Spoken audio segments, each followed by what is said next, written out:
Hello दोस्तों, कैसे आप सभी। उम्मीद करते हैं आप लोग अच्छे होंगे और आपकी तैयारी बहुत अच्छे तरीके से चली होगी। तो स्वागत है आपका अपने यूट्यूब चैनल ऑनलाइन एग्जाम पे।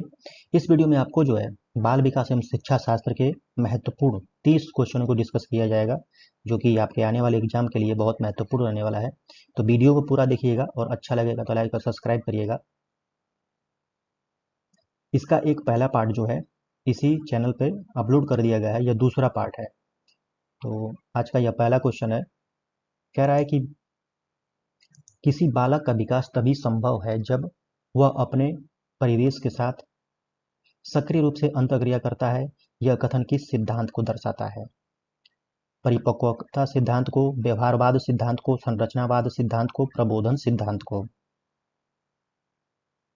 तो इसको जो है यह संरचनावाद सिद्धांत को दर्शाता है। किसी बालक का विकास तभी संभव है जब वह अपने परिवेश के साथ सक्रिय रूप से अंतःक्रिया करता है, तब। तो जो यह संरचनावाद सिद्धांत यही कहता है। तो इस क्वेश्चन का ऑप्शन सी सही हो जाएगा। अगला प्रश्न है, निम्नलिखित में से कौन सा कारक बालक के भाषा विकास को सबसे अधिक प्रभावित करता है? वंशानुक्रम, शारीरिक वातावरण, सामाजिक अंतःक्रिया या पोषण? इसमें जो है सामाजिक अंतःक्रिया, सोशल इंटरेक्शन जो होता है बालक को सबसे अधिक प्रभावित करता है। तो ऑप्शन इसका सी सही हो जाएगा, सामाजिक अंतःक्रिया। अगला प्रश्न है, अगला कह रहा है कि कोलबर्ग के नैतिक विकास सिद्धांत के अनुसार नैतिक विकास का अंतिम स्तर कौन सा है? जो कोलबर्ग दिए थे नैतिक विकास का सिद्धांत, उनका अंतिम स्तर जो है सार्वभौमिक नैतिक सिद्धांत, जो ऑप्शन डी में दिया गया है यही सही होगा। सार्वभौमिक नैतिक सिद्धांत जिस जो है यह जो है कोलबर्ग के नैतिक विकास सिद्धांत का अंतिम स्तर है। अगला प्रश्न है, ब्रूनर के अनुसार किसी भी विषय को पढ़ाने का सर्वोत्तम तरीका कौन सा है? अनुकरण द्वारा, रटने द्वारा, आविष्कार अधिगम द्वारा, शास्त्रीय अनुबंधन द्वारा? तो ब्रूनर के अनुसार किसी भी विषय को पढ़ाने का जो सर्वोत्तम तरीका होता है वो आविष्कार अधिगम द्वारा होता है, बाय डिस्कवरी लर्निंग। ऑप्शन इसमें सी सही हो जाएगा, आविष्कार अधिगम द्वारा। अगला प्रश्न है इसमें, अगला क्या कह रहा है कि ब्रूनर के अनुसार सीखने का कौन सा रूप किसी भी आयु के बच्चे के लिए सबसे शक्तिशाली माना जाता है? अन्वेषणात्मक अधिगम, सहयोगात्मक अधिगम, प्रत्यक्ष निर्देशात्मक अधिगम या याद रखने वाला अधिगम? तो इसमें जो है डिस्कवरी लर्निंग जो होता है ब्रूनर के अनुसार जो है सीखने का जो डिस्कवरी लर्निंग होता है किसी भी आयु के बच्चे के लिए सबसे शक्तिशाली माना जाता है, जिसको अन्वेषणात्मक अधिगम कहा जाता है। तो इसमें ऑप्शन ए सही हो जाएगा, अन्वेषणात्मक अधिगम। अगला प्रश्न है, कोलबर्ग के नैतिक विकास सिद्धांत में सामाजिक अनुबंधन उन्मुखता किस स्तर पर आती है? Pre conventional level, conventional level, post conventional level या मोरल जजमेंट लेवल? तो यह जो है पोस्ट कन्वेंशनल लेवल, जिसको कहा जाता है उत्तर परंपरागत स्तर, post conventional level. Option C सही हो जाएगा इसका। अगला प्रश्न है इसमें, अगला कह रहा है कि किस संज्ञानात्मक रणनीति में शिक्षार्थी अपनी समझ की निगरानी और मूल्यांकन स्वयं करता है? पुनरावृत्ति, मेटाकॉग्निशन, अभ्यास, प्रेरणा? तो इसमें जो है मेटाकॉग्निशन में क्या करता है बच्चा, शिक्षार्थी जो होता है अपनी समझ की निगरानी और मूल्यांकन स्वयं करता है। तो ऑप्शन इसमें बी सही हो जाएगा, मेटाकॉग्निशन। अगला प्रश्न है, कोलबर्ग के नैतिक विकास सिद्धांत के अनुसार अच्छा बच्चा उन्मुखता किस स्तर से संबंधित है? Pre conventional level, conventional level, post conventional level, moral principle level? तो जो अच्छा बच्चा उन्मुक्ता होता है या कन्वेंशनल, जिसको पारंपरिक स्तर कहते हैं, इसमें आता है, यानी कि ऑप्शन बी से हो जाएगा, प्री कन्वेंशनल लेवल में। अगला प्रश्न है इसमें, अगला कह रहा है, ब्रूनर के अनुसार किसी भी अवधारणा को किस किस रूप में प्रस्तुत किया जा सकता है? तो इसमें आप ऑप्शन देख के बता सकते हैं कौन ऑप्शन सही होगा। इसमें जो है ऑप्शन आपका ए सही हो जाएगा, सक्रिय, आइकॉनिक और सिंबॉलिक, यानी कि सक्रिय, आइकॉनिक, प्रतीकात्मक रूप में प्रस्तुत किया जा सकता है किसी भी अवधारणा को। तो ऑप्शन ए सही हो जाएगा इसका। कोलबर्ग के नैतिक विकास के सिद्धांत के अनुसार व्यक्ति सामाजिक व्यवस्था और कानून का पालन करता है, किस स्तर पर करता है? कौन से स्तर पर जो है व्यक्ति सामाजिक व्यवस्था और कानून का पालन करता है? Pre conventional level, post conventional level, autonomous moral level. तो यह जो है कन्वेंशनल लेवल पर पालन करता है, ऑप्शन बी, जिसमें परंपरागत स्तर कहा जाता है कन्वेंशनल लेवल। तो ऑप्शन बी सही हो जाएगा इसका। अगला प्रश्न में पूछ रहा है कि किस सिद्धांत के अनुसार अधिगम अवलोकन और अनुकरण द्वारा होता है? कौन सा सिद्धांत जो है के अनुसार अधिगम जो होता है अवलोकन और अनुकरण द्वारा होता है? ऑप्शन में आप देख सकते हैं कौन सा सही होगा। इसमें जो है सामाजिक अधिगम सिद्धांत सोशल लर्निंग थ्योरी में जो होता है अधिगम अवलोकन और अनुकरण द्वारा होता है। बच्चे अवलोकन और अनुकरण के द्वारा सीखते हैं। तो ऑप्शन इसमें सी सही हो जाएगा, सामाजिक अधिगम सिद्धांत सोशल लर्निंग थ्योरी। कोलबर्ग के नैतिक विकास सिद्धांत में कन्वेंशनल लेवल परंपरागत स्तर किस चरण को शामिल करता है? तो इसमें जो है चरण 3 और चरण 4 जो है यह कन्वेंशनल लेवल में आते हैं।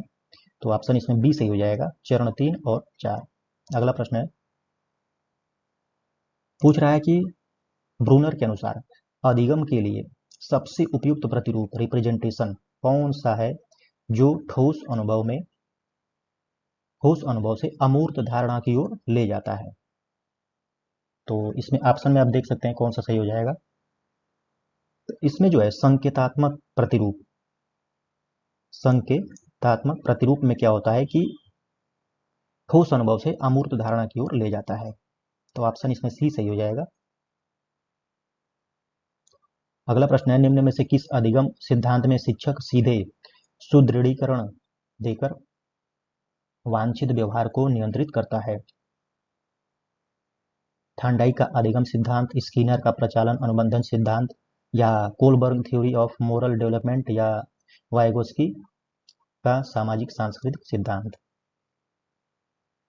तो इसमें जो है स्किनर का ऑपरेंट कंडीशनिंग में क्या होता है कि शिक्षक सीधे सुदृढ़ी कर देकर वांछित व्यवहार को नियंत्रित करता है, यानी ऑप्शन इसमें बी सही हो जाएगा, स्किनर का प्रचालन अनुबंधन सिद्धांत, स्किनर्स ऑपरेंट कंडीशनिंग।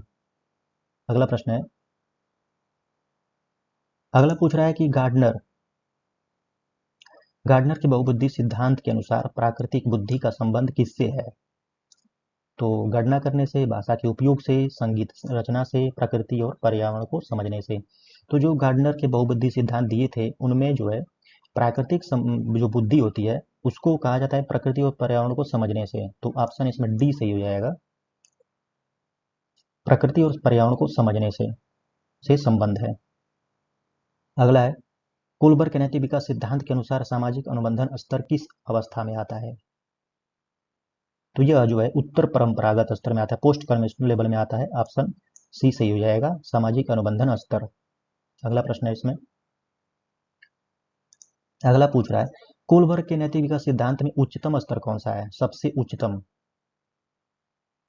तो उच्चतम जो है पोस्ट कन्वेंशनल लेवल आता है, उत्तर परंपरागत जिसको कहा जाता है।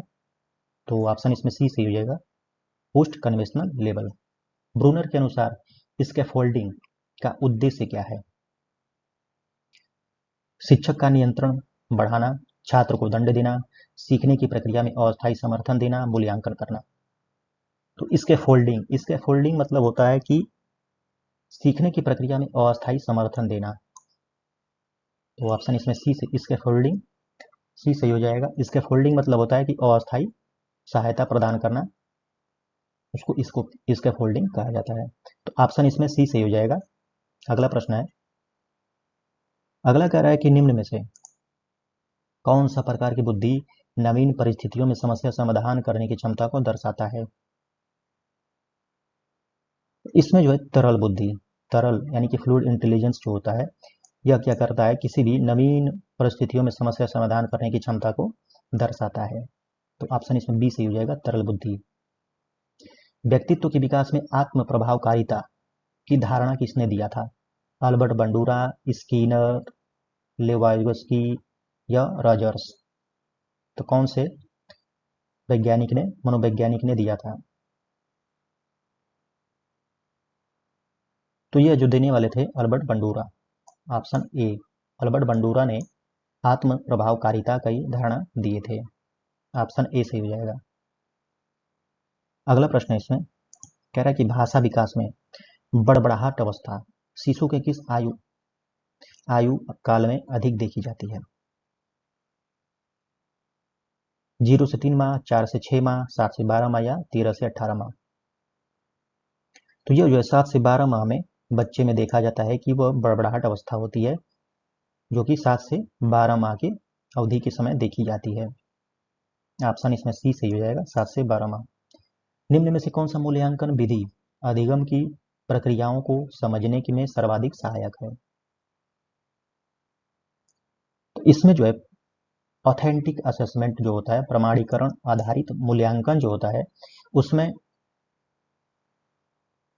इस विधि में क्या होता है कि अधिगम की प्रक्रियाओं को समझने में सर्वाधिक सहायता मिलती है। कौन से? ऑथेंटिक असेसमेंट में। ऑप्शन इसमें सी सही हो जाएगा। अगला प्रश्न है, अगला क्या कह रहा है, निम्न में से कौन सा सिद्धांत बताता है कि ज्ञान लचीला और संदर्भ पर निर्भर होता है? तो कौन सा सिद्धांत बताता है? तो इसमें जो है संरचनावाद बताता है कि ज्ञान जो होता है लचीला और संदर्भ पर निर्भर होता है। ऑप्शन इसमें बी सही हो जाएगा, संरचनावाद। अगला कह रहा है कि कोलबर्ग के नैतिक विकास सिद्धांत में सामाजिक संविदा उन्मुखता किस स्तर से संबंधित है? कौन सा उसमें से हो जाएगा? तो यह जो है पोस्ट कन्वेंशनल लेवल से संबंधित है, उत्तर परंपरागत स्तर से संबंधित है। ऑप्शन इसमें सी सही हो जाएगा। अगला प्रश्न है, आगे पूछ रहा है कि समावेशी कक्षा में शिक्षक की सबसे महत्वपूर्ण भूमिका क्या है? केवल पाठ पढ़ाना, सभी बच्चों की विविध आवश्यकताओं को समझना, केवल कमजोर छात्रों पर ध्यान देना या अनुशासन बनाए रखना? तो समावेशी कक्षा में शिक्षक की सबसे महत्वपूर्ण भूमिका क्या होती है? तो इसमें जो होता है कि सभी जो है बच्चों की विविध आवश्यकताओं को समझना, यह जो होता है समावेशी शिक्षा की महत्वपूर्ण भूमिका होती है। समावेशी कक्षा में शिक्षक की महत्वपूर्ण भूमिका होती है।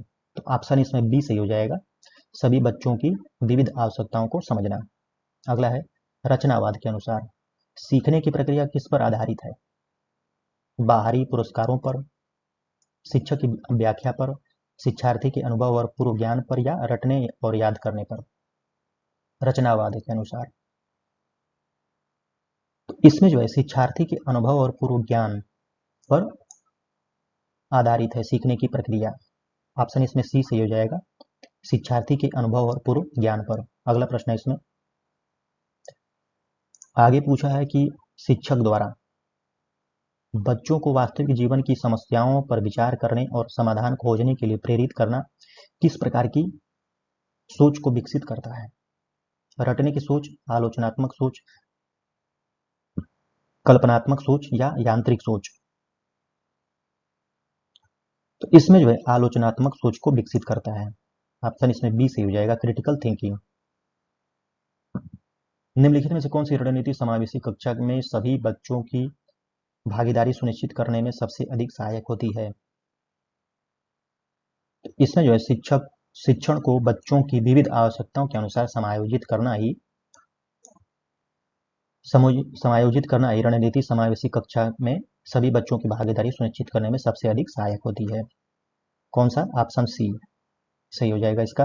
अगला प्रश्न है, आगे पूछ रहा है कि निम्न में से कौन सा कथन समावेशी शिक्षा, जिसको इंक्लूसिव एजुकेशन के उद्देश्य की को सबसे सही रूप में व्यक्त करता है?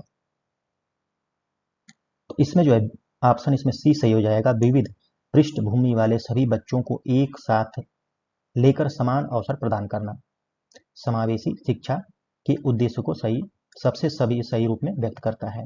ऑप्शन इसमें सी सही हो जाएगा। अगला प्रश्न है, सीखने की लर्निंग डिसेबिलिटीज, सीखने का विकार से ग्रस्त बच्चों के लिए सबसे उपयुक्त मूल्यांकन विधि कौन सी है? तो इसमें निरंतर एवं व्यापक मूल्यांकन CCE, continuous and comprehensive education जो आता है, इसमें सीखने की यानी कि लर्निंग डिसेबिलिटी से ग्रस्त बच्चे के लिए सबसे उपयुक्त मूल्यांकन विधि होती है कौन सी? CCE विधि। तो इस वीडियो में आपको जो है महत्वपूर्ण बाल विकास के जो महत्वपूर्ण टॉपिक है उससे 30 प्रश्नों को लिया गया था। वीडियो कैसा लगा कमेंट करके बताइएगा और अपने दोस्तों में भी शेयर करिएगा। धन्यवाद।